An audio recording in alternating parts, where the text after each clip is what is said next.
Hello, brains! Last episode, I talked about how to handle the transition to working from home. This episode, I wanted to talk about how to handle that transition when you've got kids at home.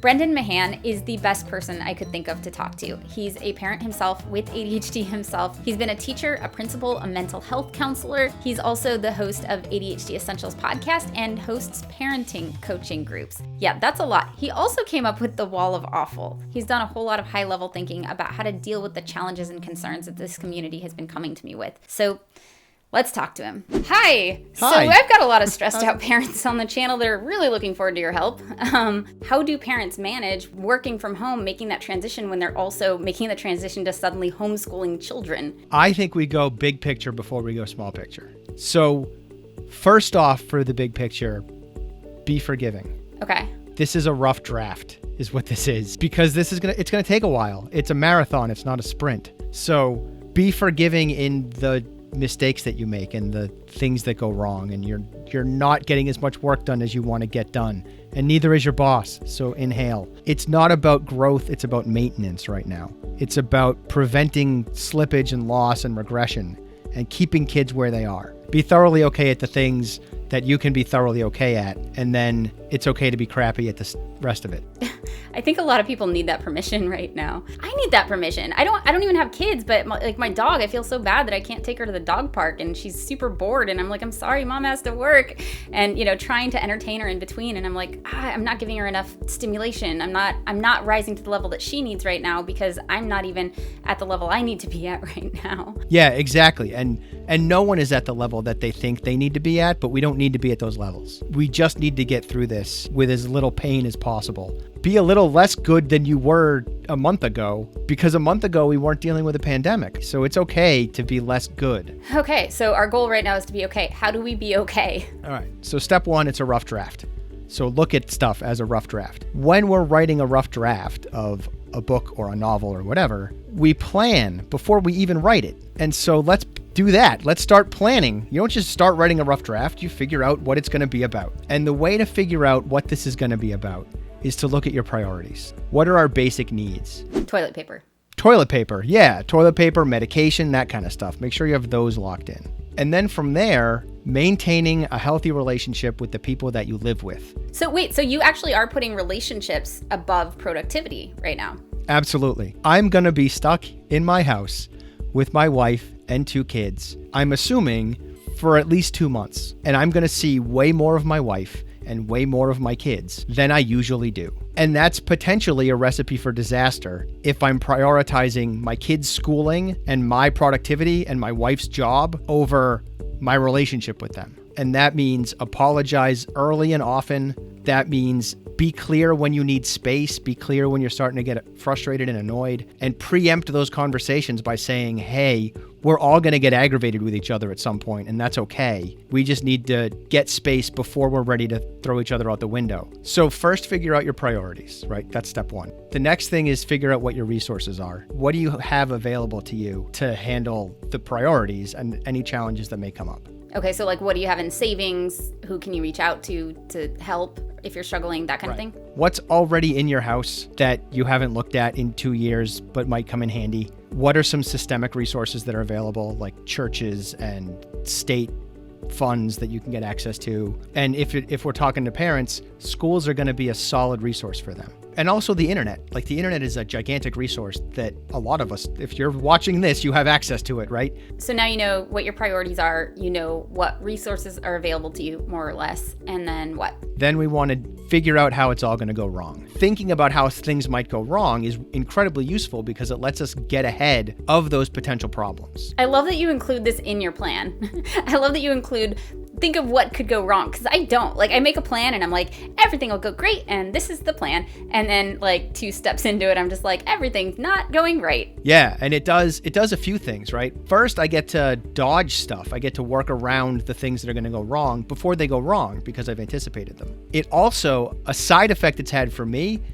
is I'm super forgiving of things going wrong, because in doing this preemptive planning for stuff to go wrong, I'm transitioning emotionally to having things go wrong and getting comfortable with it before it happens. I feel like I would get stuck on what could go wrong because I would just never start the plan because I'd be thinking of all the things that could go wrong, right? How do you keep that reasonable? There's sort of two categories of things that can go wrong. There's the things I can influence and affect, and there's the things I can't influence or affect. And so the stuff I can't influence or affect, I just have to kind of figure out how I'm going to accept that. Like, I can have a lot of influence over how engaged my kids are with the stuff that I'm trying to get them to do and how much independence they have on that. That's the area I'm playing in. The things that we don't have as much control over are things we don't need to plan for as much as the things that we do have an influence over, right? Right. Yeah. And that doesn't have to be a school project, right? That can be teaching your kid how to make peanut butter and jelly sandwiches so they can feed themselves. Or how to clean their room. That's phenomenal. And those are the kinds of things we can teach our kids right now because they're not locked into school. So we have some luxury time to teach our kids some other stuff, assuming we have that luxury time, because certainly there's going to be people who have to work 8 hours a day, and that's just the way it is. I'm not ignoring that fact. But if you have to work 8 hours a day and you can spread that out a little bit so that you can get a couple hours with your kids here and there, and maybe instead of 9 to 5, you're working 9 to 7 or something like that, it might be worthwhile. So first, figure out what your priorities are. Second, you want to look at what your resources are. And third, you look at what's going to go wrong, and then you make your plan. In terms of the second priority, relationships, because that's such a high priority and the one that probably isn't going to get met, let's focus a little bit on that. How do we keep the peace? How do we keep our relationships good when we're constantly in the same environment with people that we're not used to having to be around 24/7? We want to start with some assumptions. First off, everyone is doing the best they can. But what if they're not? Okay, I got one question where this mom was like, how do I know when it's the ADHD and when they're just making excuses? They're just using it as a cop-out, right? I always assume that everyone is doing the best they can. That's my starting point. My starting point is not, but maybe he's messing with me. Because if my starting point is, but maybe he's messing with me, I've already caused a rift in that relationship. So assume everyone is doing the best they can. And even if they're messing with you, there's a reason. Are you messing with me because you're just super bored and don't know what to do and you need some stimulation? You're still doing the best you can. It's just the direction you're pointed in is not a good one. And if they're not doing the best that they can, then there's an unmet need. And we have to figure out what that unmet need is so that that kid or adult can do the best they can. Is it also helpful to have that conversation ahead of time of, look, we're stretched really thin right now. Everybody's on top of each other. There might be things that you need that we would normally be able to meet, but right now we can't, and we need you to be understanding of that. That's critical. And it's also critical that we ask our kids to tell us if there's a need that's not being met. And they might not always be able to do that because they're kids, and adults can't do that all the time. But if they realize something, then they should be able to tell us. They should have permission to tell us. And one thing that you can say to your kids is, if you need my attention, just say, I need your attention. Give them permission to do that, and it might circumvent some of the behavior. And when you catch the behavior, you can say to them, it seems like you need my attention, instead of, stop being such a little so-and-so, and recognize that it's not really attention that they need. What they need is connection. And the only way to get connection is to first get attention. What about socializing? Because socializing can be challenging for neurodiverse brains anyway. And, now that there is not built-in socialization, a lot of parents might be worried about their kids falling even further behind in terms of hanging out with friends and developing those social skills, right? I agree. I have a similar concern, right? Video games are social. That counts. So Roblox, that stuff, as long as they're being appropriate with it and they're not swearing and screaming and flying off the handle. That's a way to connect with your friends, is video games. What about parents whose ADHD kiddos are just on video games constantly? Because they're home, they're associating home with video games, right? We go to school and it's so hard and we do all this work and when we get home, we just kind of need to let loose and relax and play games and stuff. Well, now that the kid's home all the time, they're expecting to be able to play video games all the time. How do you handle that? As soon as you can, set boundaries. I get it, you're home. You're not going to go to school. So home is now school. And so we have to reassess our boundaries. What are those boundaries going to be? And talk to the kid. Get their input. Be collaborative on solving this problem like we want to be with every problem. And as a parent, have a best case scenario, have a worst case but still acceptable scenario, and then have gradations in between. Because you want fallback positions. You don't want it to be you can only play for an hour. And the kid's like, no, and then you're just fighting, right? That's not a plan. And if your kids are younger, you're going to have to communicate around how your time is being used and when it's being used and why. Over the summer, my kids were home just because it was summer, and I was working from home too. And I learned that they thought I wasn't making time for them because it was so unpredictable when I was able to hang out with them. And the reality was I was making a lot of time for them, but it wasn't consistent, so they couldn't tell. They thought I was just like randomly fitting them in when I could, which wasn't what was happening. I was carving out whole sections of time and refusing to work with clients and refusing to record podcast episodes, but I couldn't do it at the same time every day, so they didn't see the pattern. Yeah, and they saw you being there all the time and not playing with them. Yeah. Show them your calendar. This is what my calendar looks like. Here's where you are. Like these purple boxes, that's you. Do you have any tips for dealing with like parental like overwhelm and anxiety right now? Take a break. There's no scenario where you can't have a break. That's like saying, I don't have enough time to put the oxygen mask on my face. I'll just have to suffocate and die.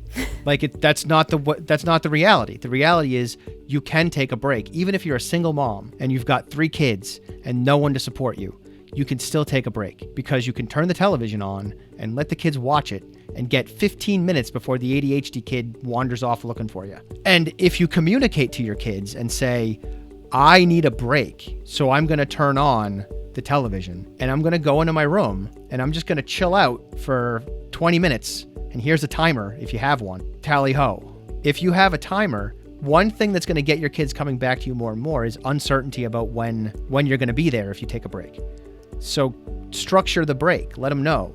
After DuckTales is over, come get me. If they don't know when your break is over, they're going to come search you out. But if you communicate to them when it's done, you have a better chance of them making it through the whole time. Homework seems to be a big one right now.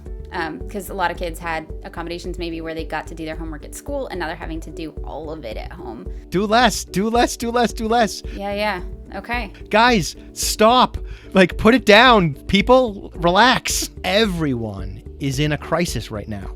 The entire world. You don't need to be a rock star. Your kids don't need to do all their homework. Most of that homework isn't worth doing anyway.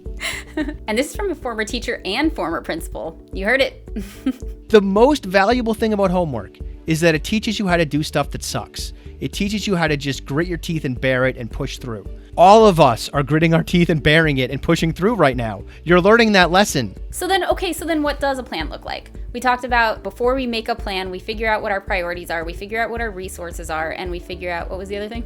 What's going to go wrong? What's going to go wrong, right? I always forget to include that. And of course I forgot that. So then once you have all of that, what does the plan look like?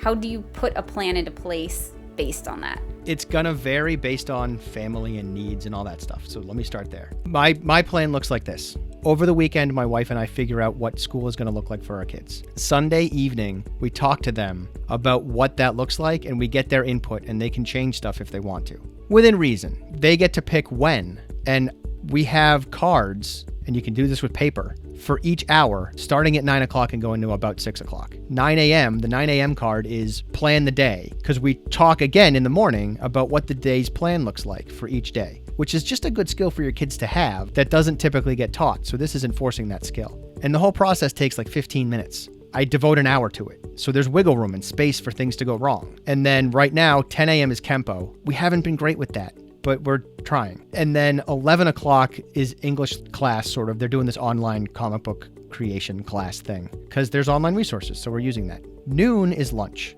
Have lunch. 1 o'clock is math with my wife. 3 o'clock is social studies with me. 4 o'clock is free time on the iPad. And then 5 o'clock is dinner and also walking the dog. So when during this do you get to work? It varies. So I have coaching groups that I run at noon when they're having lunch and they don't need me. I have clients that I'm meeting in some of those spaces. And I've also cut back on how many clients I'm seeing. And that gives me time with my kids. And now I'm not being nearly as generous with my time as I ordinarily am, because there's times when I'm like, if you want to work with me, sure, we can have a free half an hour call and then you can decide. That's not how it works anymore. Now you're either working with me and paying me or you're not. because you have to give me enough money to get me to not work with my kids. Yeah, I have to step in here and say I am currently taking him away from his kids, so we're not going to get through all the questions. He's already been really generous with his time. No, you're fine. If you want to support him, go listen to his podcast. It's ADHD Essentials. Or how else can they support you, Brendan? www.adhdessentials.com. Go there. Well, thank you very much. I really appreciate your time today. It's been incredible and enlightening. And in case people didn't get it, the TLDR of this is be realistic, lower your expectations, and make a plan and get your kids involved in that plan, right? Because I imagine it's a lot easier for them to cooperate with whatever the plan is if they had a say. And don't follow the plan at the expense of relationships. Yep, that's really important. Thank you very Awesome. much. All right. Thanks, Brendan. Thank you. If you'd like to try Brendan's plan, he's been generous enough to share a PDF in the description below. Check it out and share in the comments below what's been working for you and ask each other for help. We're all in this together. Thank you to my brain advocates and all my Patreon brains for allowing me to create content like this and put my community first no matter what. Like, subscribe, and ring the bell so you don't miss the next episode on how to deal with ADHD and boredom. Because, yeah, that's a thing. I'll see you then. Bye, brains.